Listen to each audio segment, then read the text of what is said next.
Cek. Selamat siang. Shalom, puji nama Tuhan. Masih semangat? Semangat. Haleluya. Katakan ke dirinya sendiri, semangat. Haleluya. Puji nama Tuhan. Menurut teman-teman di kaum muda, ini arti saya ambil dari media sosial ini. Yang kalian tahu tentang point of view itu apa? Ada yang tahu? Kan anak-anak generasi Z ini sudah tidak asing ya dengan bahasa-bahasa gaul.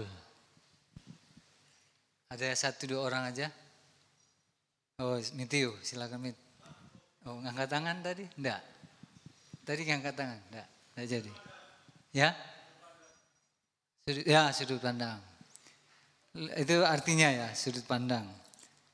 Terus yang lain? Ada yang lebih jelas lagi dijelaskan? Kasih contoh misalnya. Ada? Apa enggak tahu ikut? Oh, apa? Itu kan. Ya, jadi dari mungkin teman-teman bisa lihat di AI juga ya. Di situ dilihat bagaimana seorang mengambil suatu konten, membuat konten, dia membawa dirinya supaya audiens bisa melihat dari sisi pandangnya dia. Ada beberapa yang saya catat, ya sudah pandang pertama, kedua, dan ketiga. Cuma saya mengambil artinya saja. Jadi sudut pandang atau cara pandang. Kita coba lihat di dalam Bilangan. Cara pandang atau sudut pandang seseorang sangat menentukan kehidupannya yang akan datang. Menentukan masa depan, menentukan apa yang Tuhan akan berikan kepada kita melalui iman dan pengharapan kita. Hari ini kita ada yang menentukan cara pandang kita tentang suatu masalah. Itulah yang menentukan sukses atau tidaknya kehidupan kita. Kalau kita berkata, ya memang saya orang susah, dan itu akan menjadi iman kita.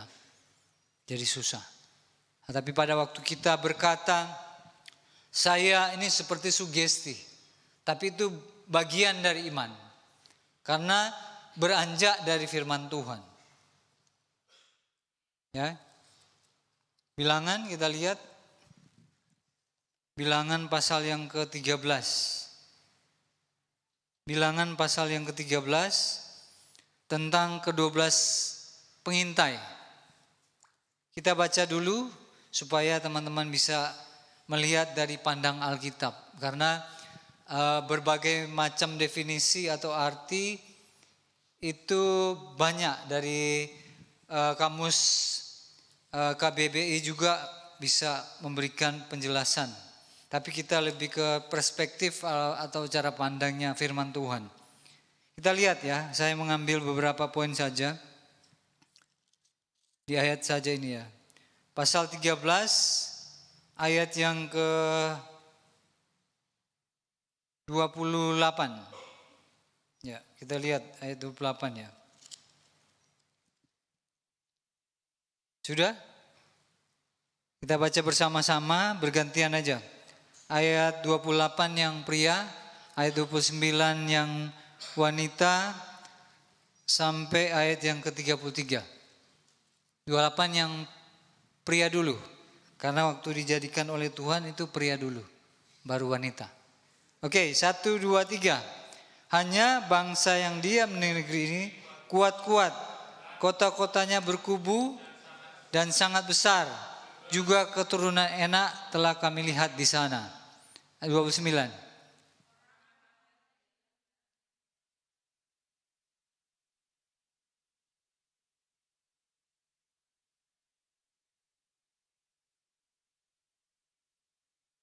Kemudian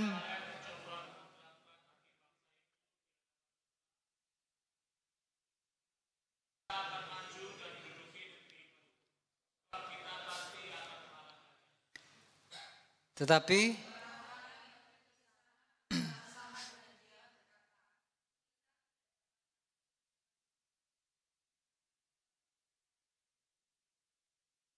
juga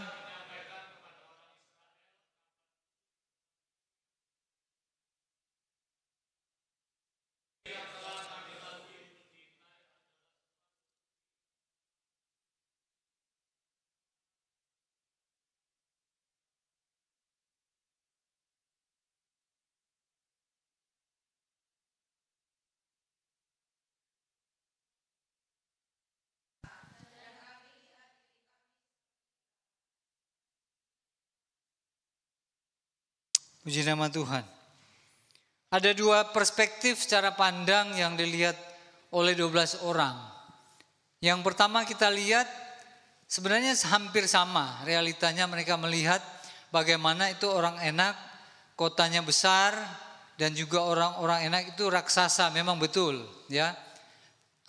Talmai, Samai itu sama Ahiman, saudara-saudaranya Goliat. Itu hampir kurang lebih 3 meter.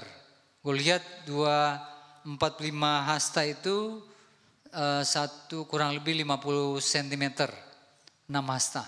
Jadi kali 3 berarti kurang lebih 280-an. Ada ukuran, ada yang 45, ada yang 50. Nah kita lihat, ada 10 orang yang memberikan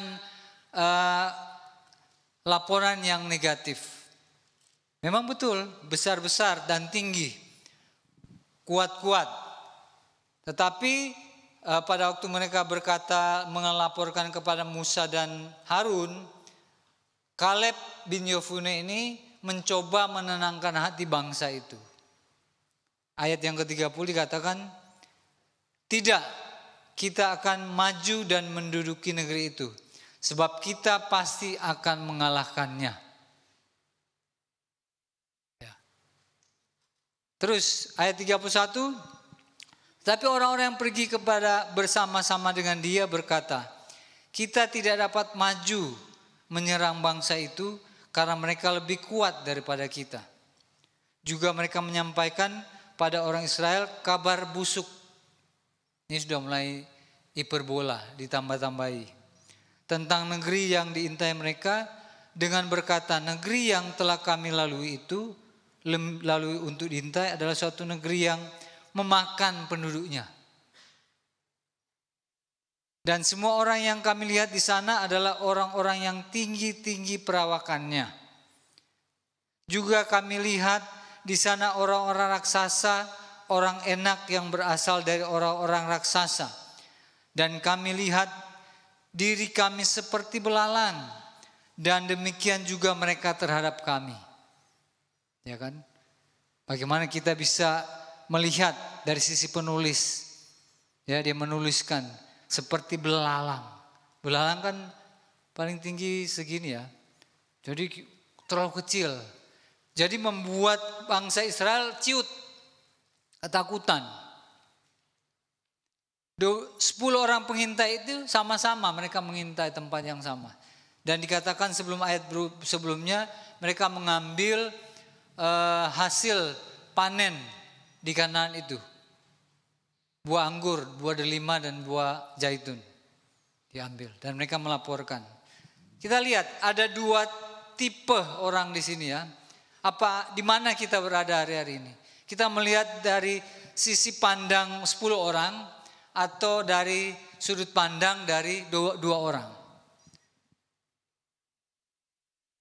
Rahasianya di sini, teman-teman. Ada rahasianya. Pertama, kita melihat bahwa ada yang melatar belakangi. Kita melihat sesuatu. Kalau kita dasarnya memang penakut atau kedagingan, kita akan berkata seperti 10 orang tadi. Tidak niat, tidak ada ambisi, tidak ada harapan untuk meraih cita-cita. Saya kadang-kadang kalau mengajak ada teman-teman, di sini ada beberapa anak BPA, mereka dikasih beasiswa untuk kuliah atau kursus. Ada yang 40 juta yang kuliah, ada yang kursus bisa sampai 35 juta. Ya kita lihat cara pandangnya mereka. Kalau yang baru-baru ini mau diutus 4 orang ke GTC. GTC itu suatu lembaga yang melatih mereka untuk memiliki skill dalam bidang garmen di Bogor. Mereka akan dilatih, mereka akan dibiayai, tapi mereka kadang mengeluh, "Nggak, susah, jauh. Saya enggak punya bakat di situ." Kalau yang bagian masak atau chef ya, sudah dikasih kursus gratis, masih minta juga dijemput kalau ada rapat. Nanti setelah mulai rapat, saya sakit. Ini kalau saya ibaratkan seperti seorang anak, tinggal dimakan makanannya enggak mau dimakan, tunggu orang disuapin lagi. Ini kita lihat mental ini, cara pandangnya mereka enggak punya ambisi, enggak punya harapan. Jadi 10 orang ini bahkan mereka mendramatisir. Mereka membawa berita busuk bahwa kita ini seperti belalang. Mungkin dari kita juga bisa seperti itu. Malas, enggak mau berusaha. Iya. Kita harus melihat 10 tahun ke depan kita mau jadi apa. Kita harus punya harapan itu, cara pandangnya. Point of view itu kita harus lihat. Kita coba lihat yang pertama ya. Jadi ini dari sisi yang negatif. Sekarang kita lihat dari sisi sedikit dari yang positif, siapa itu? Kaleb. Saya perhatikan dari pasal 13-14 ternyata ya, mungkin ada referensi lain, kalian bisa lihat di pasal pertama itu Musa dari Gunung Sinai sudah menunjuk 10 orang, 12 orang pengintai, pemimpin. Dan 12 orang ini juga pemimpin-pemimpin orang Israel. Ternyata diganti. Ya, sepertinya diganti sepertinya. Kalau saya salah bisa kasih masukan. Karena waktu saya lihat urutannya dari suku Yehuda, Nahason bin Amisadai misalnya, di pasal pertama bilangan. Sedangkan di pasal yang ke-13 di situ sudah ganti Kaleb bin Yefune. Karena Yehuda ini adalah keturunan dari Tuhan Yesus. Kalau kita lihat dari kronologisnya. Karena semakin kita melihat dari sudut pandang Alkitab, firman Tuhan, kita akan semakin memiliki perspektif yang luar biasa. Itu kita belajar mendalami firman Tuhan. Kita belajar melihat masalah kita, apa yang menjadi masalah kita dari sudut pandang firman Tuhan. Kalau kita tidak memiliki kebiasaan ini, kita akan masa bodoh. Itu salah satu contoh kemarin saya kasih tahu, ada di media sosial, saya bilang ke anak saya, "Res, coba kamu lihat. Ini di Jason, namanya Jason. Masih SMP atau SD dia sudah menjadi pembicara. Dia hanya main HP itu, game itu cuma kurang lebih 1,5 jam. Terus teman-temannya bilang, enggak seru, enggak rame sama kamu Jason. Cuma 1,5 jam, kasihan deh kamu." Terus mamanya bilang, "Kalau menurut kamu Jason, kamu yang kasihan atau teman-temanmu?" Setelah dia pikir-pikir ulang, dia bilang apa? "Saya hanya terbatas disiplin waktu. Setiap hari pulang sekolah saya les piano, belajar, les ini, kursus ini, belajar baca di rumah, literasi." Kita akan lihat 10 tahun ke depan kamu menjadi apa? Apakah kamu akan membanggakan orang tua? Apakah kamu akan terlihat lebih sukses dari teman-temanmu? Ataukah kamu membanggakan dengan waktu yang kamu habiskan untuk bermain. Kemarin Kores ikut kompetisi catur se-Jawa Timur. Dia bilang saya mau coba buat prestasi. Saya pikir ya enggak apa-apa. Saya pingin dia juga masuk negeri. Kamu harus buat prestasi, berdoa. Harus banyak baca Alkitab. Terus dia singkat cerita, kemarin masih tahap seleksi yang kedua sudah masuk permainan online juga, dia kalah. 7 babak kalah, 4-3 kalau salah. Saya bilang begini, dia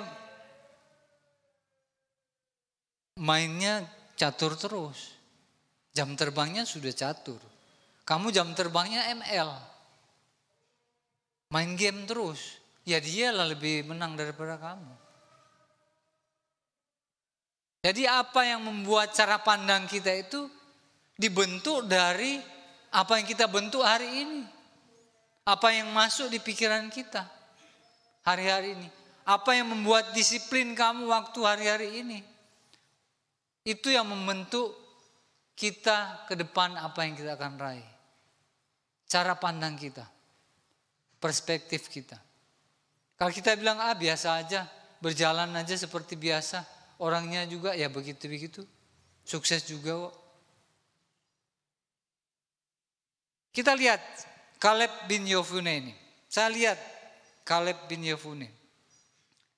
Dia dari keturunan Yehuda, ya. Nahason bin Amisadai. Habis itu Nahason ini sudah tidak kelihatan. Ternyata kelihatannya saya lihat dia sudah diganti. Kalau teman-teman baca di situ, mereka termasuk juga orang-orang yang rakus. Jadi pada waktu mereka kan dikasih mana waktu itu ya. Dikasih mana, makanan mana itu, mana surgawi. Mereka makan. Terus mereka bilang, makan terus mana. Sekali-kali daging. Seperti di Mesir. Kan begitu, biasa orang-orang yang mental-mental begitu ya cari masalah. Orang-orang istilahnya kalau para pendeta bilang pecundang itu kan. Mereka mencari 1000 macam cara untuk mengelak. Untuk bersungut-sungut. Untuk menyatakan keinginan mereka yang enggak bisa. Kita ini enggak bisa kalau melawan gini. Apapun yang kita kasih ke mereka, itu mereka enggak bisa. Saya lemah, enggak bisa apa-apa. Apatis, masa bodoh. Ini orang-orang seperti itu. Bersungut-sungut. Dan Tuhan bilang apa? Kalian sudah menista aku 10 kali. Dan kalian tidak bisa masuk tanah Kanaan. 20 tahun ke atas. 20 tahun ke atas. Tapi hanya Kaleb dan bin Yefune dan Yosua bin Nun yang bisa masuk. Musa pun tidak masuk. Ya, itu perspektifnya mereka. Rahasia yang pertama yang kita lihat. Ayat yang ke 24. Coba kita lihat. Bilangan 14 ayat 24. Tetapi hambaku Kaleb, karena lain jiwanya yang ada padanya, ia mengikut aku dengan sepenuhnya, akan kubawa masuk ke negeri yang telah dimasukinya itu, dan keturunannya akan memilikinya. Jiwanya yang lain. Saya selidiki jiwa yang lain itu apa? Memang dia jiwa titisan para dewa? Atau memang dia turunan berdarah biru? Padahal darah kita merah semua kan? Betul ya? Ada yang berdarah biru di sini? Tidak ada ya? Berdarah merah semua. Jiwa yang lain di sini dia memiliki sepenuh hati. Kalau saya lihat dari keturunan-keturunannya, dia punya adik saudara iparnya Musa. Nanti teman-teman baca. Jadi sepertinya mereka ada hubungan dengan keluarga orang-orang Lewi. Nah, jadi yang menentukan cara pandang kita itu, sudut pandang kita itu Siapa yang ada di balik kita, di latar belakang kita? Di situ ada mentor, ada guru agama. Kita harus cari, kalau tidak ada kita cari. Karena mereka yang akan mentoring kita. Salah satu contoh Yosia. Ibunya jahat. Tapi ada Yoyada, siapa imam besar Yoyada misalnya. Tahu ya? Ada namanya Yoyada kalau salah. Pokoknya Yoyada, imam besar itu. Dia yang mementoring dari kecil Yosia ini. Jadi kurang lebih kalau tidak salah 15 tahun dia sudah menjadi raja. Karena itu yang mempengaruhi cara pandang kita seorang terhadap suatu masalah ke depan. Ada orang-orang yang membackup kita. Yang selalu berdoa, menuntun mereka. Salah satu contoh, mumpung saya ingat. Seperti si anak kecil yang kelas 3 SD atau kelas 2 itu. Yang juara Olimpiade Matematika dari NTT. Namanya siapa? Fanto. Oh Fanto. Bukan siapa. Tahu ya, mengalahkan 6.000 peserta. Profesor aja yang dari Bandung itu tidak bisa. Nono, ya terima kasih. Nono. Waktu ditanya ke ibunya, Bu, kenapa Bu anakmu kok pintar? Iya, saya biasakan dia membaca Alkitab. Terus ditanya ke nononya sendiri, rahasianya Nono kamu bisa hebat ini apa? Kan anak kecil kan polos. Iya, membaca Alkitab. Karena sudut pandang seorang itu ditentukan oleh latar belakang yang ada di dalam orang itu. Jadi hari-hari ini rahasianya yang pertama, kita harus memiliki jiwa yang lain. Artinya kita yang lain sibuk dengan urusannya, kita sibuk dengan Tuhan. Kita sibuk dengan Tuhan. Kita mencari Tuhan. Kita mencari hadirat Tuhan. Pada waktu kalian berada di sini, tidak usah ngomong-ngomong sama temannya. Kalian tidak menghargai Tuhan.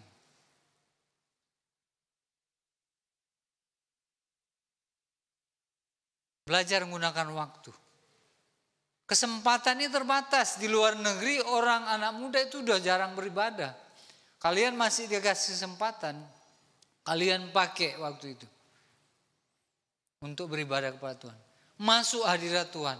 Pada waktu El menyanyikan pujian, ada seorang pendeta bilang apa? Saya kalau tidak sampai merasakan hadirat Tuhan, saya bingung. Saya tanya kepada Tuhan, kenapa Tuhan? Harus masuk di hadirat Tuhan. Sampai merasakan. Itu kenapa kita kalau datang ke gereja pulang, kan kita kadang dengar orang tidak dapat apa-apa. Karena kita datang ke gereja buat tampil. Sorry, saya bilang. Kita cuma mau tampil yang fisiknya kita ini. Tapi yang Tuhan lihat itu kita hati. Kita mau cari Tuhan atau cari siapa? Kita mau cari Tuhan. Hadiratnya.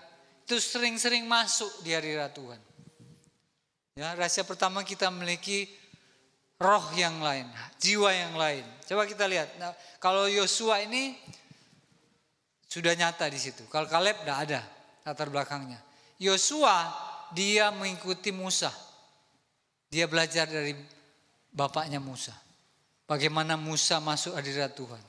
Bagaimana dia sembahyang. Saya dulu pengaruh dari Bapak James Rubino, bapaknya Victor. Karena saya sering lihat beliau ya. Hampir setiap hari, bukan hampir setiap hari berdoa. Kurang lebih 8 jam setiap hari. Pagi, karena saya kan hampir waktu saya masih tinggal di gereja, yang kosong saya itu cuma Senin. Kalau saya tidak kuliah. Selasa sudah ada ibadah Rabu. Selasa juga paling, berarti Senin Selasa. Rabu ibadah Rabu, ada 2 hamba Tuhan, Kamis, terus Jumat, PD, Sabtu ada ibadah biasanya dulu, sama Minggu. Jadi sudah terbiasa, saya belajar dari beliau, Papa James. Hampir saya menjadi seperti anaknya. Jangan lupa Fer ya, baca Alkitab dan kalau perlu dihafal. Minim itu yang kamu hafal 1 hari, 1 ayat. Dan saya lakukan. Dan itu masuk melatar belakangi saya. Firman Tuhan. Saya belajar dari senior-senior saya. Kita belajar dari senior-senior kita.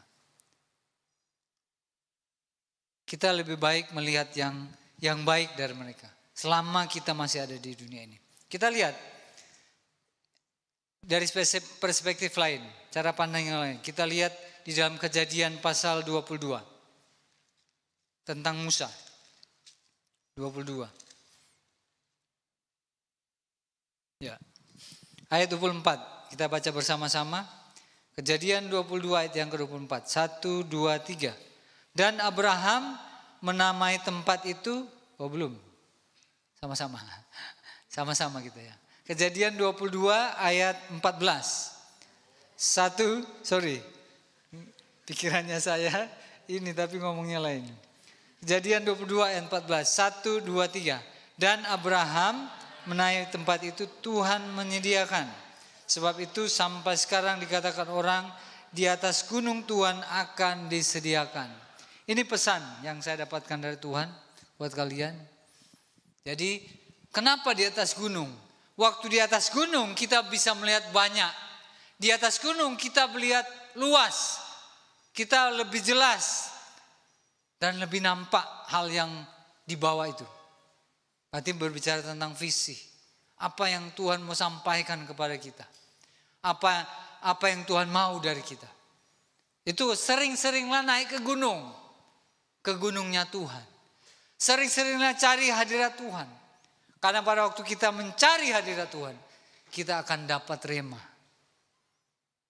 Jangan biarkan kita dipengaruhi oleh iblis. Pada waktu kita bangun pagi. Kita harus sudah ngomong sama Tuhan. Jangan cari yang lain. Karena pikiran ini bisa jadi pikiran liar. Saya bilang seperti itu. Karena iblis bisa masuk pikiran kita. Jiwa kita. Bapak Ibu, teman-teman bisa lihat di Kejadian pasal 4. Pada waktu, enggak usah buka. Pada waktu Kain membunuh Habel, dia membunuh. Saya tidak tahu latar belakangnya kenapa, tapi yang pertama karena dosa. Dia iri. Harusnya kalau Kain mau marah sama Habel, dia marah sama Tuhan dong. Kan dia tidak diterima persembahannya. Tapi kenapa dia mau bunuh si Habel adiknya? Dia iri hati. Kenapa dia iri hati? Tuhan bilang apa? Kain, kalau engkau tidak berbuat baik, lihat, dosa sudah mengintip di depan pintu. Kalau kita lihat di bahasa aslinya, itu pakai kata benda. Berarti sosok, roh. Dosa itu roh. Ya, dia merasuki kamu. Jadi hati-hati dengan pikiran kita. Pada waktu kita bangun pagi, kita harus datang, Tuhan, terima kasih dulu. Terima kasih Tuhan. Harusnya Tuhan mau pakai kamu untuk hari ini melakukan sesuatu, karena kamu tidak berdoa. Iblis masuk duluan. Dia kasih pikiran yang lain. Kamu melakukan bukan kehendak Tuhan. Kehendak kamu sendiri. Yang lain, khawatir. Tidak bisa. Aku begini. Masuk di pikiran kamu. Sehingga mempengaruhi cara pandang kita. Sudut pandang kita. Jadi kenapa saya katakan tadi, sering-seringlah naik ke atas gunungnya Tuhan. Dan kamu akan dibuatnya berhasil.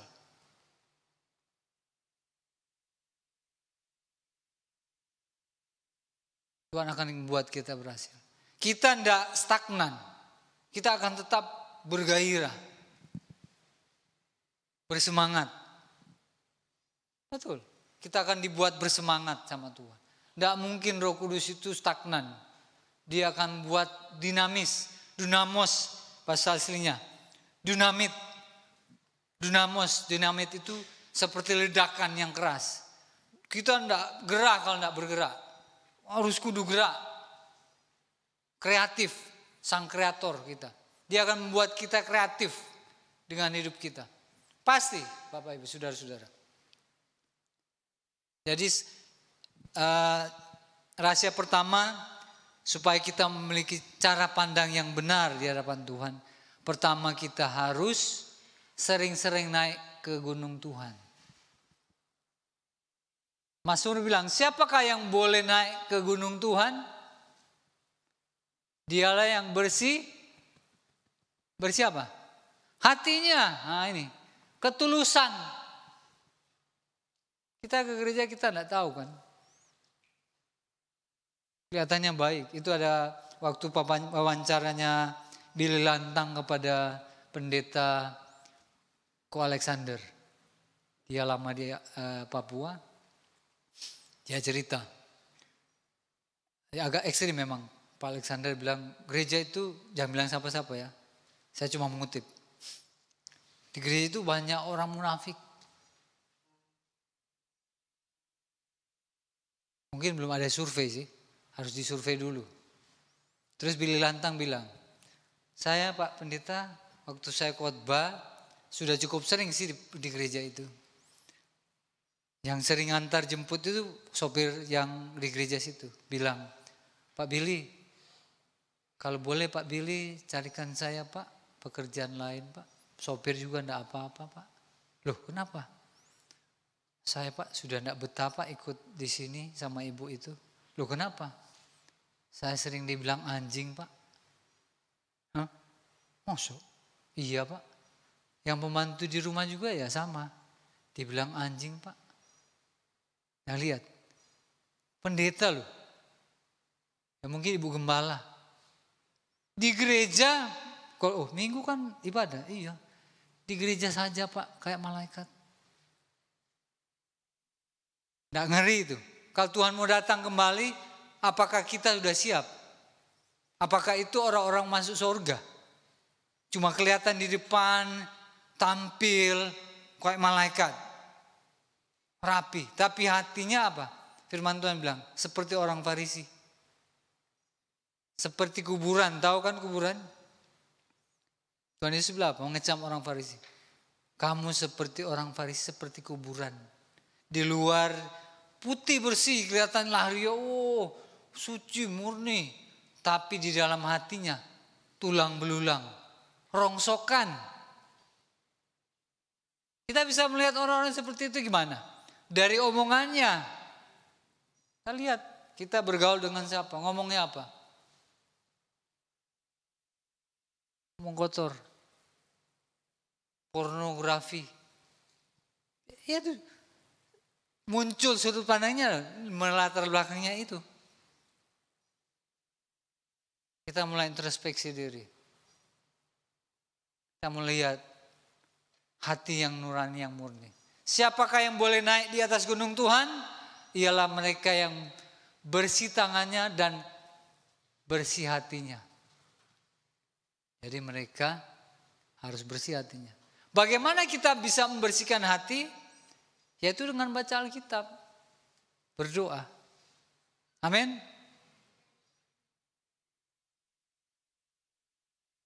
Kita mau komitmen kepada Tuhan. Mau mengubah cara pandang kita. Kita sering naik. Yang kedua, yang terakhir.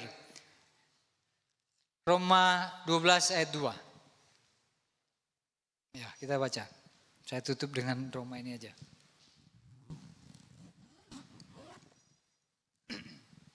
Sudah? Kita baca Alkitab. Tidak ada yang bawa Alkitab.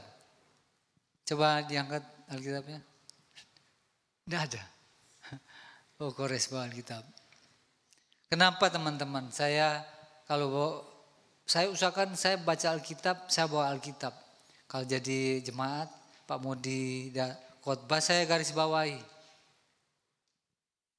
Kalau tidak salah di Inggris sekarang mulai diterapkan pendidikan nulis ulang lagi pakai tangan.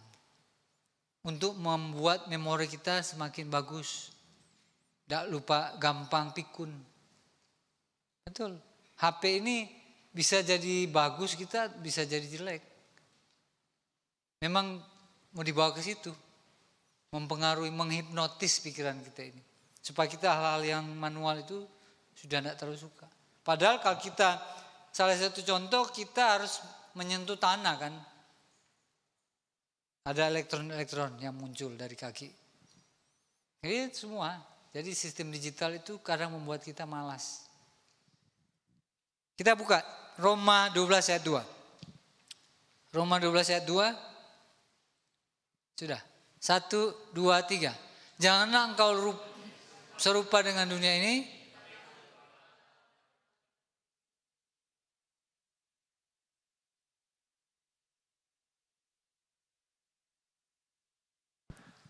Coba yang sebelah kanan sini, enggak usah lihat ya. 1, 2, 3. Harus dimatikan, Pak Nu. Dimatikan. Ya, bagus. Oke. 1, 2, 3.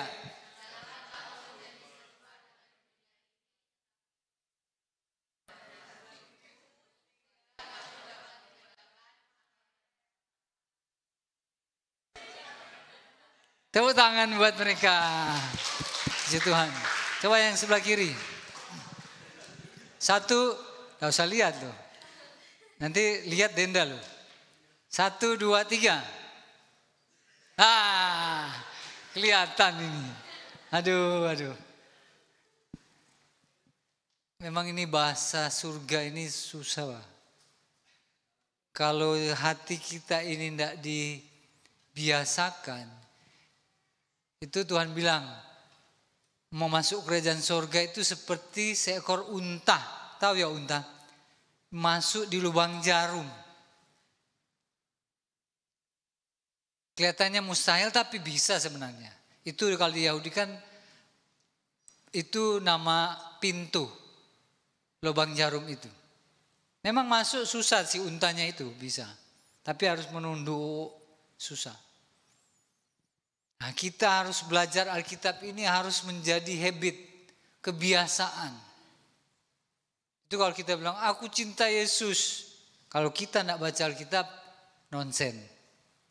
Karena firman Tuhan bilang, kalau kamu tidak baca Alkitab, berarti kamu tidak mengasihi Tuhan.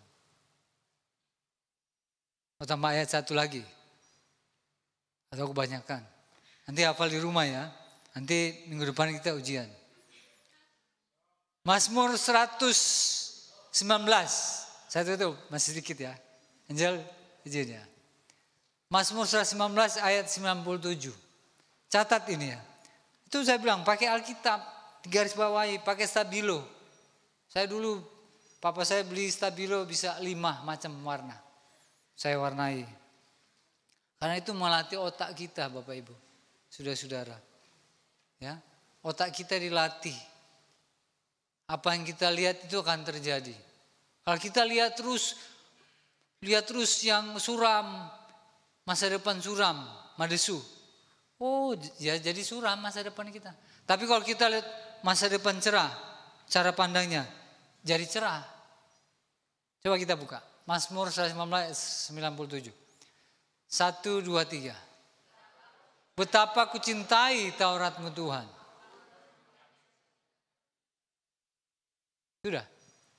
Sama-sama. Tutup lagi Pak. Sama-sama coba sebelah kiri. Cuma pendek kan ini. Coba. 1, 2, 3.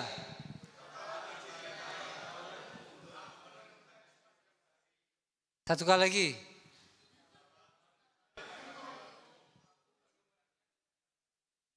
Nah.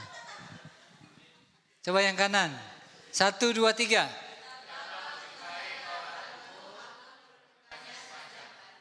Ya. Ada yang komat kamit. Ya. Betapa ku cintai Tauratmu Tuhan. Aku merenungkannya sepanjang hari. Artinya Daud ini sudah mengalami sendiri.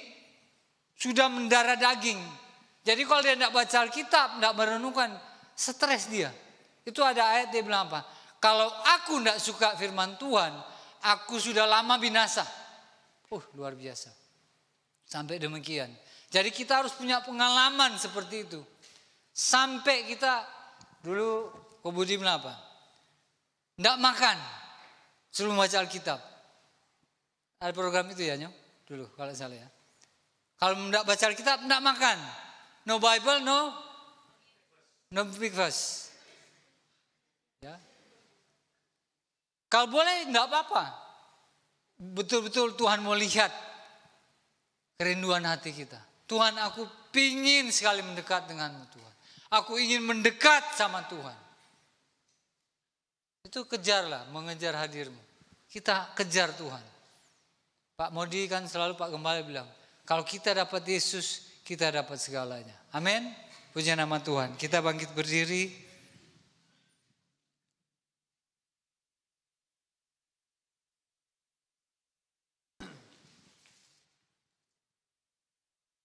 Saya kembalikan saja karena waktu ya. Biar tidak lama-lama. Oh ya.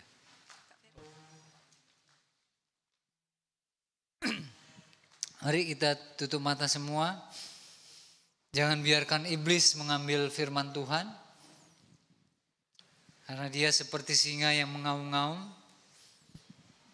Supaya firman Tuhan ini bisa tertanam di dalam hati kita. Bapa, di dalam nama Yesus, kami bersyukur untuk firman Tuhan yang memberikan kekuatan buat kami. Biar kami mulai hari ini berkomitmen. Kami mau belajar melihat dari pandangnya firman Tuhan. Perspektif, cara pandang Tuhan. Melihat kehidupan kami. Melihat masa depan kami. Melihat keluarga kami. Bukan oleh kekhawatiran, ketakutan, sungut-sungut. Dan hal-hal yang membuat kami khawatir, membuat kami susah di dunia ini Tuhan. Tapi kami percaya bersama Yesus kami bisa melakukan perkara-perkara yang besar. Terima kasih Bapa. Terima kasih Yesus. Biar Roh Kudus mengurapi kami.